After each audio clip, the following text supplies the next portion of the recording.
Hello guys, and welcome back to another cold episode. On today's episode, as you could tell by the title and the thumbnail, we are going to be talking about the staple cards, or the cards to look out for in the upcoming Spright tier inevitability that we have before us. I'm just going to go over the cards that you should be looking to either craft or build in Yu-Gi-Oh! Master Duel for when the Spright tier meta inevitably comes. Unless they just, for some reason, decide to absolutely nuke the entire archetypes prior to them even being released, which they kind of did with Adventure, which would be a disservice to everyone.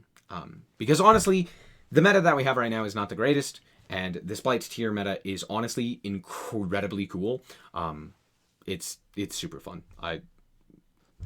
Banging. TCG is honestly super cool right now, besides Mystic Mine. Let's quickly just go through all of these staples that we have and discuss them. So first things first, we have so this card, Ghost Mourner and Moonlit Chill, I believe is what the name of it is. This is a card that is very good because it gains you so many life points, specifically against tier. However, this has mostly been used to win games in time in the YCSs and major tournaments in the TCG. I don't see it being very good at all. There can be only one is... Yeah, it's just kind of good. If you can play it, play it. It's a really good card overall. I think that it's, especially in best of ones, a floodgate like this is just going to be very powerful. Boral Sword, it'll have niche applications. In all honesty, it's not really that good. Just go access code. So Ghost Mourner? No, Ghost Bell. Ghost Bell. Ghost Bell is a pretty good card. Guess what? Tier... All of the tier cards, a lot of the Spright stuff will be able to trigger this. So just being able to stop your opponent from fusion summoning or something like that. It's not great though. I'm actually going to move this down. It's not great. The reason for that is because it's not high impact enough. Sure, being able to stop one fusion summon is pretty good, but if they can just make a Kit Kalos anyway, then you're just kind of like, oh, well, whoops. Doesn't really do anything. Spooky Dogwood does similar things. It just kind of doesn't do anything. Trap Trick is a niche additive. Yeah, you can play it depending on what deck you're playing. For example, if you're playing Flunder and you want to Trap Trick into something like a Featherstorm, you could do that. That's pretty decent. Is Featherstorm even on here? I don't think it is. That's depressing. Oh, this card is banned. So it's this one. Good to know. Ghost Ogre is pretty decent. It's good because it can pop Spright Elf, which isn't bad. But again, it's not really a high impact, or not a high enough impact hand trap to really see too much play. Scythe is... Look, if you can somehow make Scythe, yeah, make Scythe. Realistically, though, I don't see this being any... I see it kind of being niche, right? It's a great card. It's not really easy to make in either Spright or tier element. And I also don't see it being very easy to make it in any of the decks that would be counters to the deck or to Spright tier. So there's that. Book of Moon literally is just not a good card in the current meta. There you go. Or in the Spright tier meta. This card is crazy. Why does this card exist?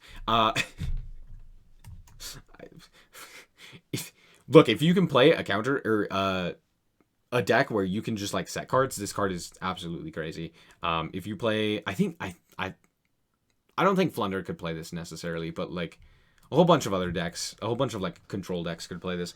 But it's a stupid card, should be banned anyway.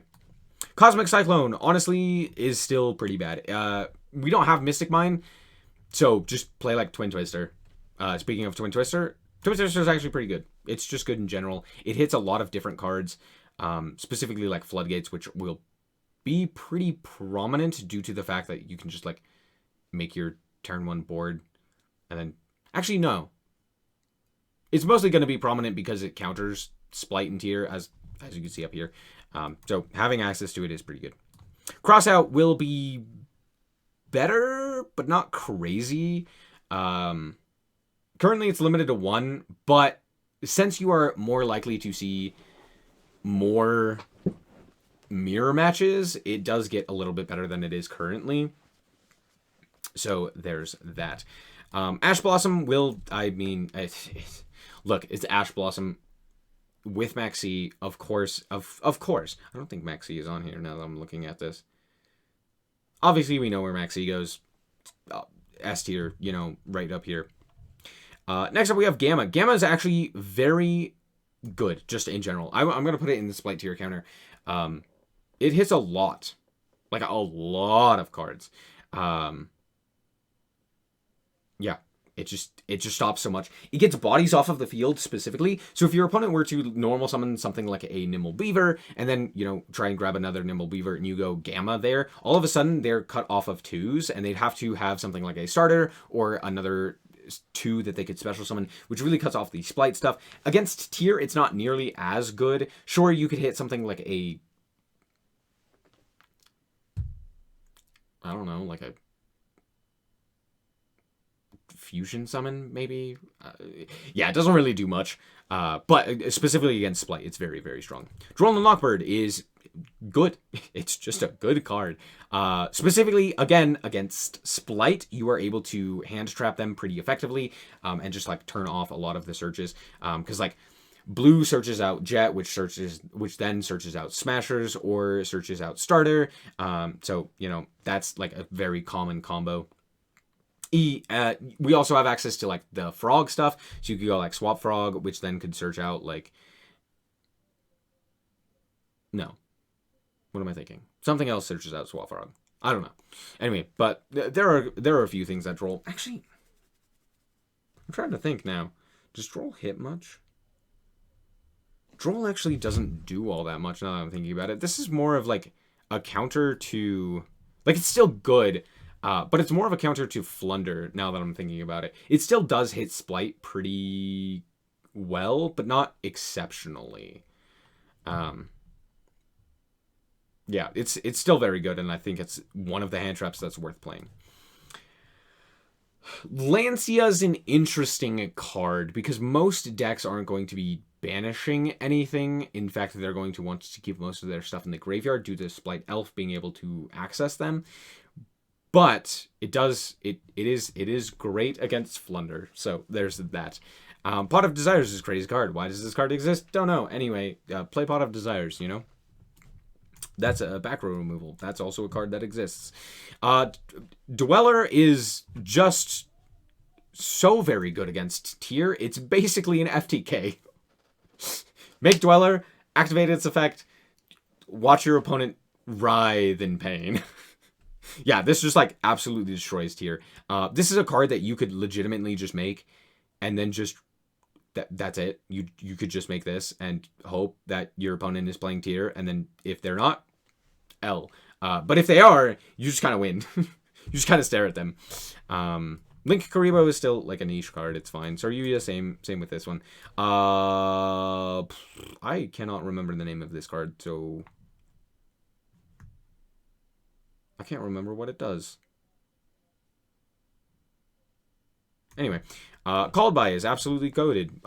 Why does this card exist? Guess what? It not only counters Spright and tier, but literally everything, because it's also able to stop hand traps or whatever other plays that they choose to go for that happens to be in the grave. Oh, nice Spright Elf you have there. You want to reborn that Spright red? No. Yeah, I don't know. This card is also niche. Most of the time, people aren't using Synchro Monsters in this current meta with Spright and Tier Element, so I don't expect to see something like a Boral Sword just hanging around. Effective Veiler, again, it's kind of too niche. It's not high enough impact. Again, hand traps have to be so very strong for them to see play, right? They have to counter something like MXC, or they have to actually just like take away something from your opponent. Oh, also, did you know that Gamma is a 2? Sorry, just noticed Gamma. Gamma's a 2. You could emergency teleport this card out to get another 2 onto your side of the field. Spright plays are cool. MST exists. Solemn Strike. Solemn Strike's not bad. It's just a solid card. Same with Solemn Warning. Solemn Warning actually is probably worse due to the fact that it does negate, like, it's a when effect to negate a summon. So it's not going to negate something like a fusion summon just because of the nature of fusion summons. So I don't expect this to see as much play as something like Strike. Strike is just a little bit better, being able to also stop monster effects. Although I guess this one also stops monster effect. I don't know. I guess they're basically the same. Dark Ruler No More is absolutely insane. This card should be played against everything. This should be main decked. This should be played in every deck, because every deck is going to make some pretty unbreakable boards, and you're going to want this. And even with that being said, people will still be able to play through this because they will have back row that does stuff and turns on decks. Yep, that's a thing. They could even go, I've seen it happen quite a lot, where they go like starter, and then they will bring back something with like an elf, and then they'll just have like another body that you have to just tear through. So there's that. Nibiru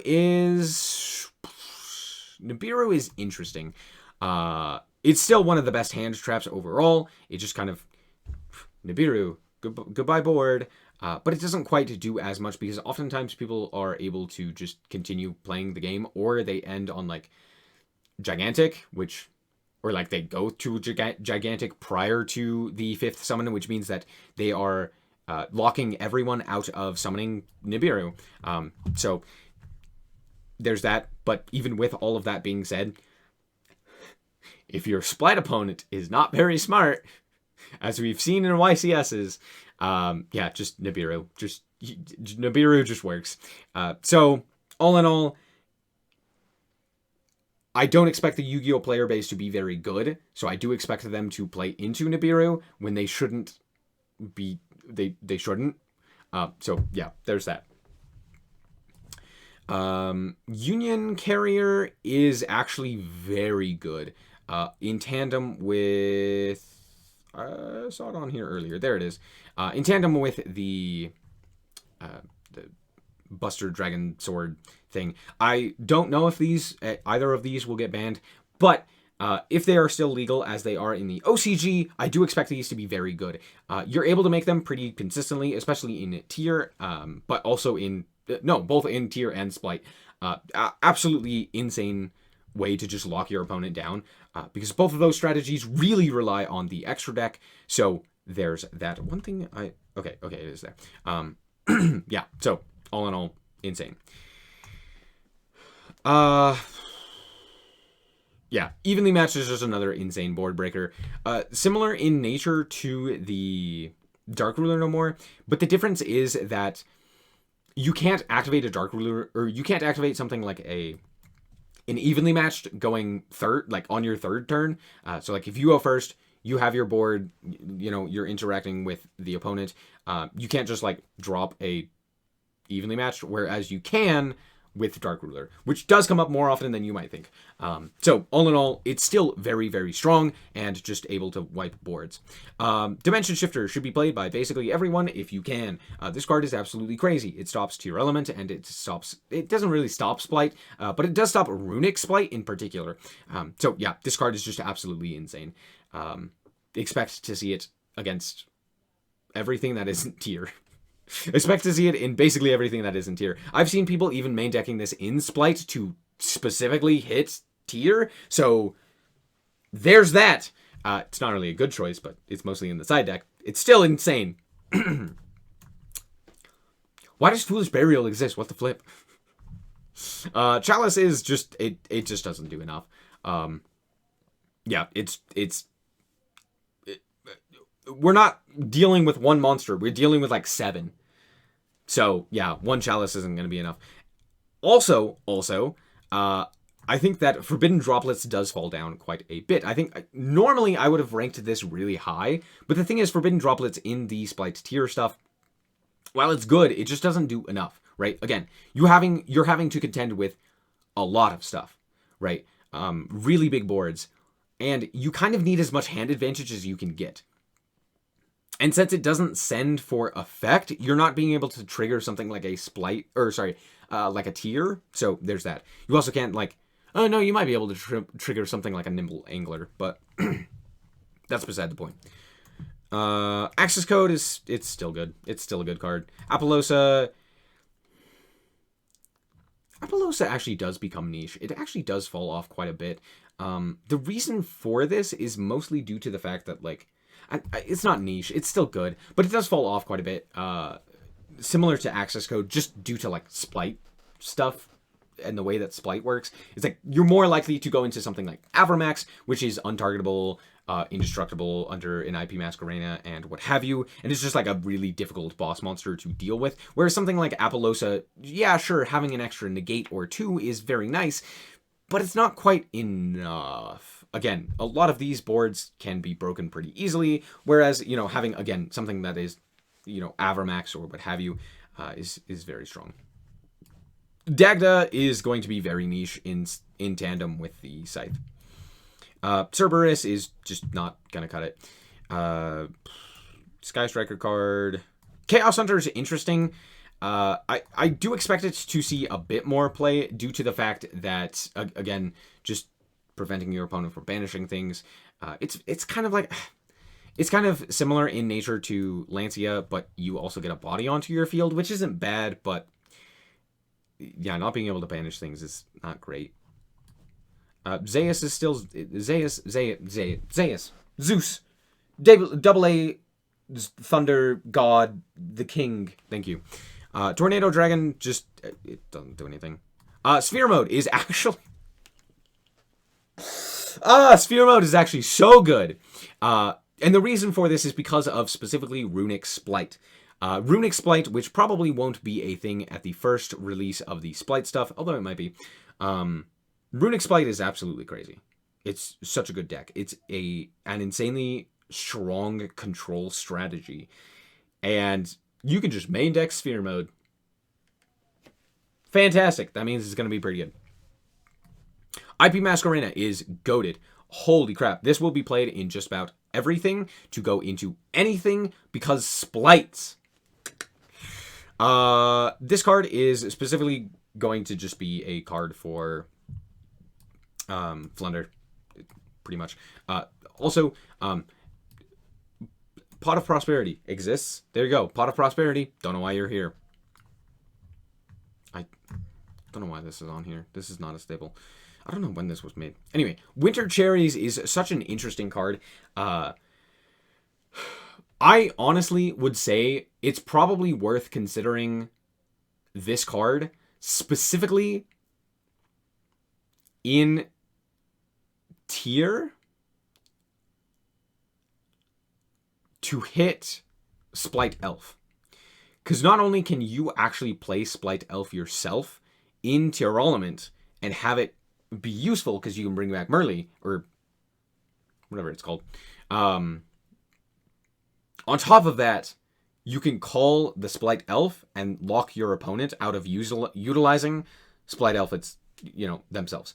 So you could cut off the Spright's entire engine basically, or you could cut off opposing tier element players from their Spright Elf as well. So overall, this is just a very, very strong card because Spright Elf is generic.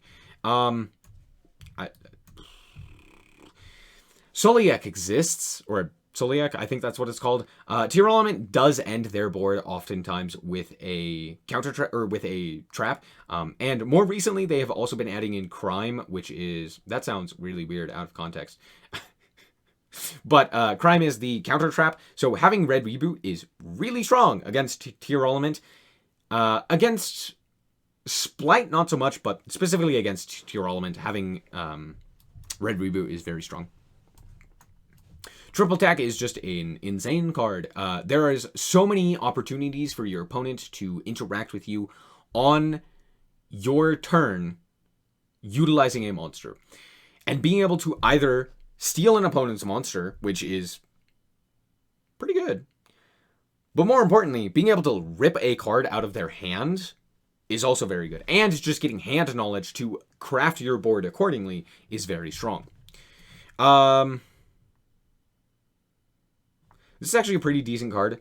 I was trying to think of like what it's applicable in. Tear Element does have a field spell, whereas Spright doesn't. However, oh wait, I just realized, in Runic Spright, they do have a field spell. So yeah, Terraforming is Terraforming. Terraforming do terraforming things. Topologic Bomber Dragon. Or, no. Zeraboros. This one's Zeraboros. Zeraboros is a crazy card. This card is super powerful because, in tandem with the IP Masquerena, you can actually go... Oh, Snow isn't banned. Oh my gosh, Snow's not banned. Oh, I totally forgot about that. I was thinking of, like, the TCG meta. Snow's not banned in Master Duel, which means... Guess what?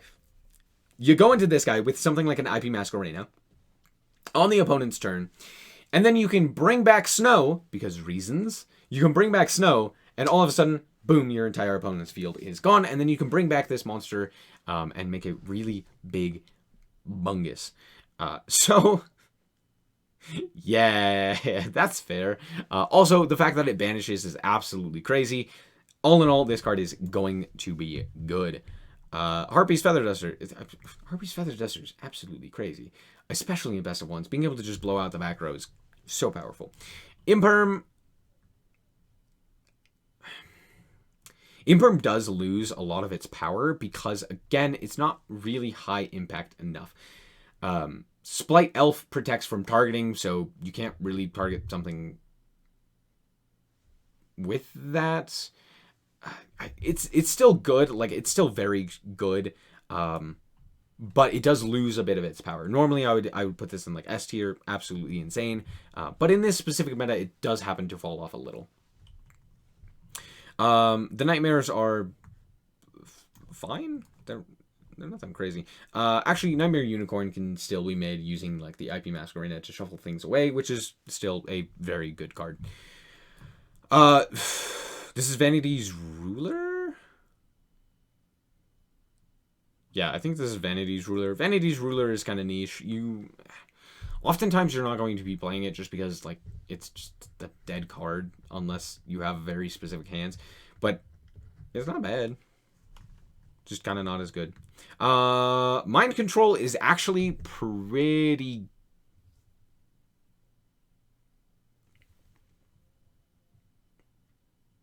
It's not bad. I'm going to put it in good. Reason being, you could potentially, like, steal one of your opponent's Spright cards and then just use it yourself. You could also steal, like, a tier element or what have you, right? That can be normal summoned. So it's not bad. I don't know. Being able to, like, steal something, though, in a mirror match is very, very powerful. Especially, like, a 2, right? Just any 2. All of a sudden your Spright engine is entirely online. Super good. Not bad. 1-for-1.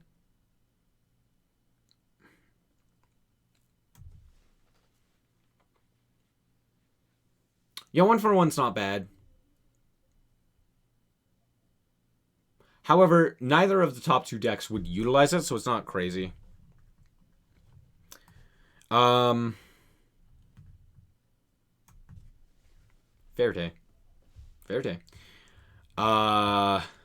Actually, wait, no. Never mind. This card's fine. Being able to go for Branded Fusion. Sorry, I was thinking in my brain, I was like, yeah, doesn't Tier use this? No, Tier literally doesn't use this. I guess they could go, like, Verte into Instant Fusion into Kit Kalos, which doesn't do anything. So it actually just doesn't do it. It's still a good card, but yeah, it's going to be used in, like, Branded, maybe. Omega is going to be just a niche card. Even though Gamma is very good, Omega itself isn't, because you actually want to keep the 2 on your field so that you could do Spright stuff. So, yeah, there's that. Raigeki is fine. It's similar in nature to Dark Ruler No More, except for the fact that it can be negated and interacted with, which does matter, because guess what? Toad still exists, and they're just gonna steal your Raigeki and use it against you. So it's not really, like... It's not... I can't put it above good. While, yes, it can board wipe, it could also be stolen, so... Skill Drain. Skill Drain. Floodgates. In best of ones, nightmarish. Solemn Judgment is... It's Solemn Judgment. Say no. Topologic Bomber Dragon. I I swear this card is banned. Lightning Storm is actually pretty niche, in all honesty. There are just so many better options, and like destroying things means that they're going to be sent to the graveyard, which is not something we want to do. Underworld Goddess honestly is still pretty good. Not perfect, but pretty good. Jar of Avarice it's still niche. You kind of the two decks that, you know, Spright tier, neither of them are really going to have either enough targets or want to utilize it in any way. You kind of want your monsters in the grave. It's just as simple as that. Like, you want to revive your Sprites with Spright Elf.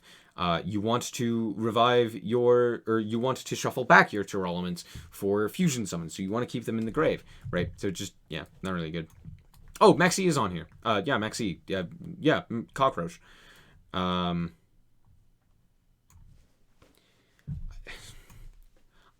Engage's Pot of Greed. The rest of the cards suck, though. Almirage is still pretty niche. There isn't really a good use for Almirage because the Tour Elements specifically need to be sent to the graveyard through card effect in order to trigger their effects, I believe. And also a lot of them are above the threshold for Almirage, so it's not great. This one's also pretty niche. It's basically just a Flunder card. Both of those. Vanity's Fiend is... I've seen it played. I don't know where, but I've seen it played where you just kind of like do this at the end of your plays and you just kind of stick this on the board and then just look at your opponent and hope. But I still think it's pretty niche. Yeah, so overall, these are the things that you are going to want to look at. Most notably these ones right here. Abyss Dweller, things like the Ghost, or the Winter Cherries, Red Reboot, Zeroboros, stuff like that. Dark Ruler No More, obviously, is going to be absolutely insane. Triple Tack is definitely something to invest into. Dimension Shifter, if you don't already have that, definitely get those. Those are the three that I would say. Get a playset of Dimension Shifter, Dark Ruler No More, and Triple Tack, and then craft a Abyss Guardian, Abyss Dweller. Anyway, but yeah, hopefully you guys did indeed enjoy this episode. If you did, a like is very much appreciated. And if you want to check out more content like this, as well as more Yu-Gi-Oh!, then just be sure to subscribe. Anyway, thank you guys so much for watching. And remember to always stay frosty. Bye-bye. Shout out to the Frost Guard, my members. Thank you guys so much for the support, and I hope you enjoy the content.